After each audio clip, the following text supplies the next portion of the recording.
All right, guys, lots of news today. However, I want to start with a follow-up on AMD's Computex announcements from about a day ago, because this is stirring up a lot of controversy. There's some disappointment in performance numbers, but there's also some questions over whether AMD is intentionally sandbagging their own performance numbers. Now, what's going on with that? Well, there's a few things, although I think the biggest one that people are pointing out is this interesting performance claim we have on this slide. So the biggest direct comparison they gave of the Ryzen 7000 series up against the Core i9-12900K from Intel was showing a Blender time-lapsed demo, and they're claiming up to 31% faster than 12th gen core processors for creators, and Lisa Su does specifically say 12% faster. Now, what's interesting about this is if you read the actual slide footnotes, we see that Intel's completion time was 297 seconds, whereas the AMD system completed it in 204 seconds. And now, as a math teacher, I can summon a calculator with the snap of my fingers, and here's what people are talking about. And honestly, this is a concept that does confuse my math students all the time, which is which kind of direction you're looking at a percentage difference. So if you do 204 seconds divided by 297 seconds, you produce 0.68686 blah, blah, blah. The point is, what you're getting here is you would round that to 69%, nice, which is where they're getting that 31% difference. Because if you do, 100 minus 69, you get 31, and that's where they're getting this 31% number. However, what that means is that AMD completed the task in 31% less time. But marketing teams will generally look for the best way to present their speeds or information, and using percentages in certain ways can help you make the numbers look bigger or different. So if you look at this as 297 divided by 204 seconds, we now produce 1.455, or you could round that to about 46% increased time for Intel. So if you look at this as a 45% increase in time for the Intel platform, you could then argue that AMD was 45% faster.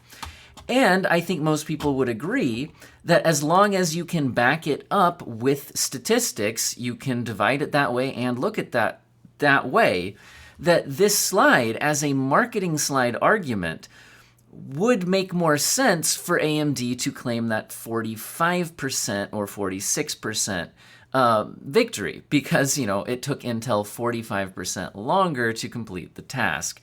So that's what people are talking about here, and it's bringing up some questions over whether AMD is intentionally, downplaying their own performance so that a future announcement could generate a lot of excitement as they, subvert expectations and do better than everyone thought. Now, that's certainly a thing they could be doing, although my personal preference here would be to assume that that's actually not the case, and they just chose to go with this metric.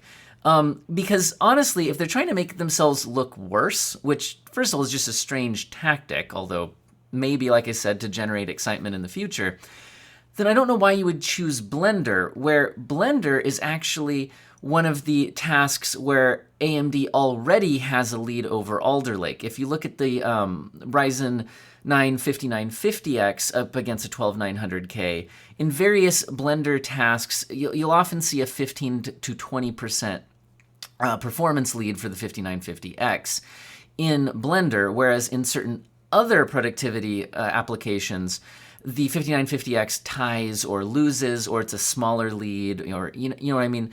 So it would seem weird to me for them to both choose a task like Blender where AMD does outperform, and then also choose to try to lower expectations by also choosing the smaller number intentionally.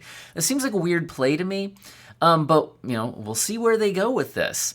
Now, there's a couple other smaller ones that people have been bringing up regarding their power draw, because AMD tends to like to play up the fact that their power draw, performance per watt, that's been a huge thing. Lisa Su loves her performance per watt, and they weren't really talking about that here.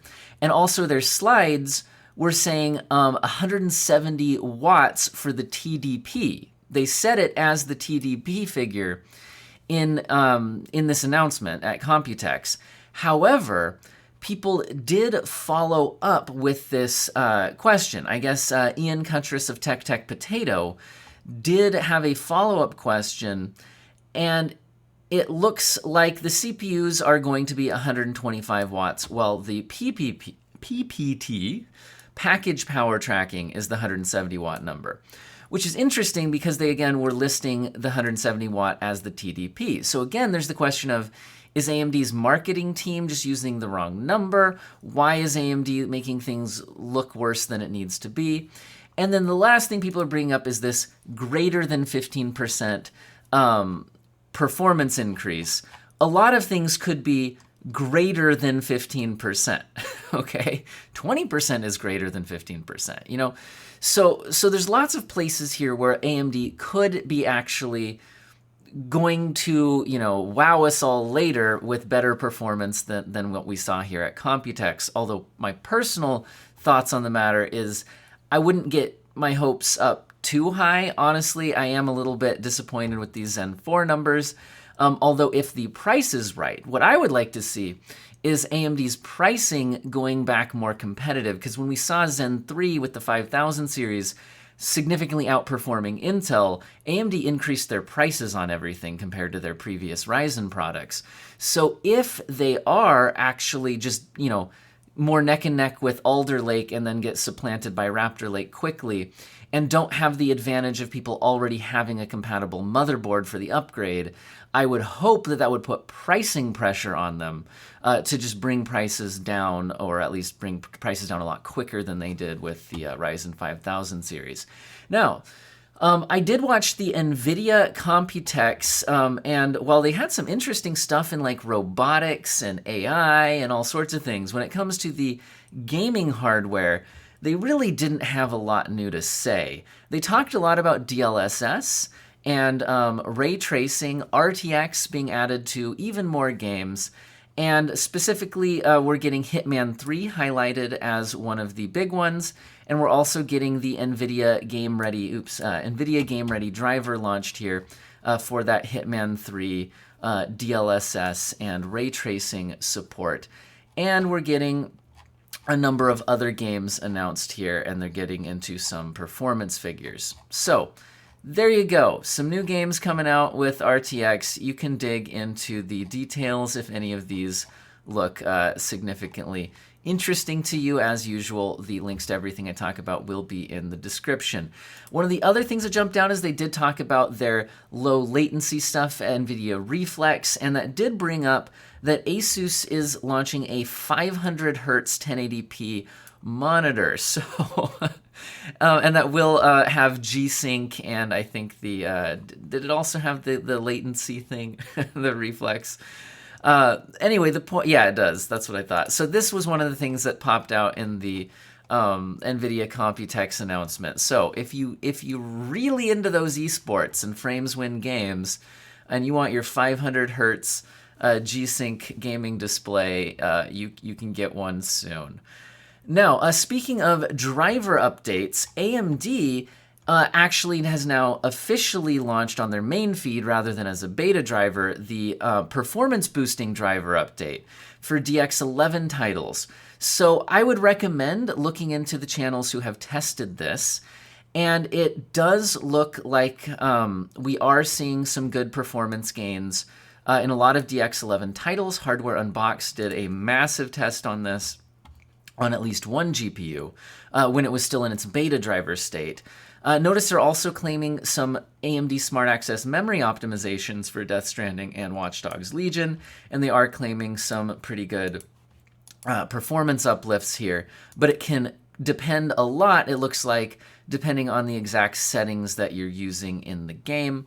But the point is, this looks like a lot of free performance. Now, I will mention that in the beta drivers, I was seeing a lot of people commenting that they felt like they were getting a little bit of micro stutter in some games or some frame pacing issues.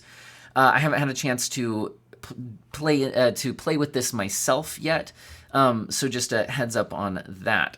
I haven't heard it about the official release, but this official release is just coming out. So now, speaking of other AMD raising the value proposition of their products, so AMD's raised the game bundle for a lot of new GPUs if you buy them through certain sites, have now confirmed the free game or games that you might get with these GPU purchases as being Saints Row and Sniper Elite 5. This had been rumored, but is now confirmed. So if you're interested in those games and buying a new GPU, buying that bundle deal can be a value proposition for you for sure.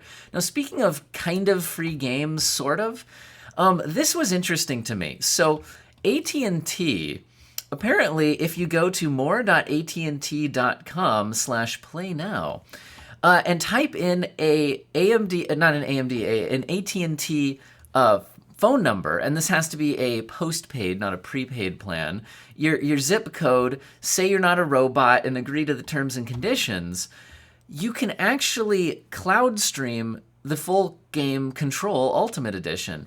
Now, they'd already done this for Batman Arkham Knight, but you can do this for Control Ultimate Edition. And if you're thinking that this has to be on a phone, you can do it on a phone through a Chrome browser, but you can do this on your PC. And I actually did test this myself. It has keyboard and mouse support. So you could just do this from your Chrome browser on your PC if you want to play Control or Batman for free. And by the way, it didn't really make me log into my AT&T account.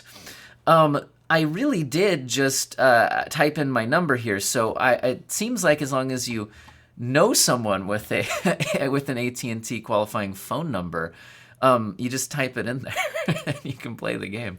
Anyway, a couple other things kind of coming out here along with PCIe Gen 5 and AMD saying that they'll get support for those NVMe drives. It looks like we're seeing some announced up to 13,000 megabytes per second read and 12,000 megabytes per second write speeds coming out soon. So that's fast. And a last little trend I want to mention with motherboards is we were seeing Gigabyte announcing their Project Stealth. And the idea here is hiding a lot of the motherboards. So you're not seeing all of the little power connectors and motherboardy things. We're hiding them. Well, MSI seems to be following this trend with their Project Zero, hiding all of the motherboard connectors. And honestly, for certain builds, if you're really into the aesthetics, that looks kind of nice. I could see some nice looking builds with that in mind. Anyway, let me know what you guys think about today's news in the comments section, and I hope all of you have an excellent day.